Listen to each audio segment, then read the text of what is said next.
So I just wanted to take a few minutes and talk about a light that I don't really see anybody talking about. And it might be because it's fairly new, but this is the Smallrig P200.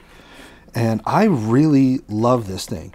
It's got a built-in diffuser, so this is great for like a key light if you're lighting interviews or doing products, or if you're shooting in like a tight space, because this thing is really thin. Like if we compare it to like a MacBook, it's pretty much the same thickness as a MacBook. And if we lay it on top, you can fit 2 of these in the same space a MacBook would take up. And then the thing I really love about this light is you can power this a couple different ways. You can run it off of an NPF battery, right like that. Takes up no space at all in your bag. But it also has a USB-C port, so you can either power it off of the wall. It comes with a little wall plug, or you could even take like a USB battery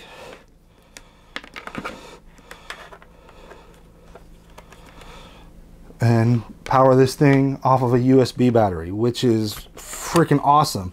Like the versatility of this, where you can just power it off of anything you want, is why I wanted this light. And so it's got a 1/4-20 on the bottom, it's got a 1/4-20 on the side, so which is what you would expect. And then it's also bicolor.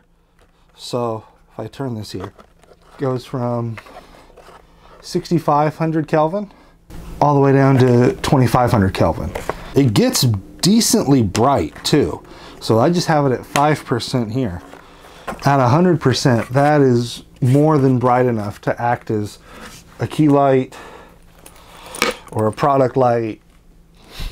Like this is more than enough. It has this little beauty on button on the back, which the way that works is it's basically a preset. So you can dial in a certain Kelvin and a certain intensity, hold the beauty on button for 2 seconds, and then it saves it as a preset. And so then anytime you need to come back to that, you just hit the beauty on button and it switches automatically.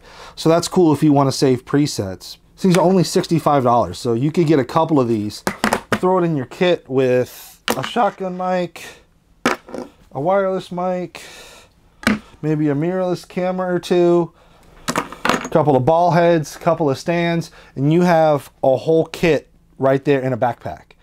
So that is what I love. It takes up no space. I can travel light. It packs a lot of punch for its size. And so I don't know why more people aren't talking about this. For the longest time I was using the, actually let me go grab it. I was using the Yangyo YN600 Air as my travel light key light. And this one you run off of 2 NPF batteries, or there's a DC outlet so you can run it off the wall. But this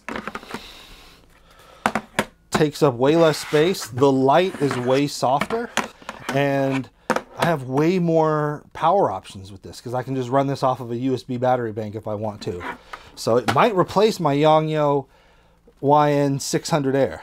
This Yangyo has been my workhorse for when I need to travel light, or if I'm shooting in a tight space and I can't set up big soft boxes or big heavy lights. But I've always hated that I either have to run it off the wall or have to run it off of 2 NPF batteries. And then the other thing that's annoying about this light is there's 2 dials here, and there's basically alternating rows of LEDs, and each dial controls a different LED. So you have to basically turn both dials at the same time if you want the light to stay consistent. And so that's always been obnoxious and annoying.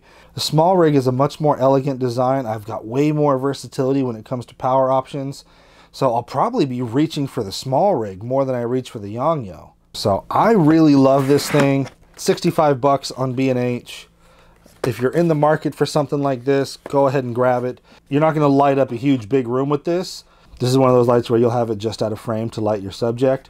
If you're doing vlogs, if you're doing interviews, if you're shooting products, this thing is fantastic, and I definitely recommend it. So that's the Smallrig P200, 65 bucks, and I definitely recommend it if you're looking for something like this.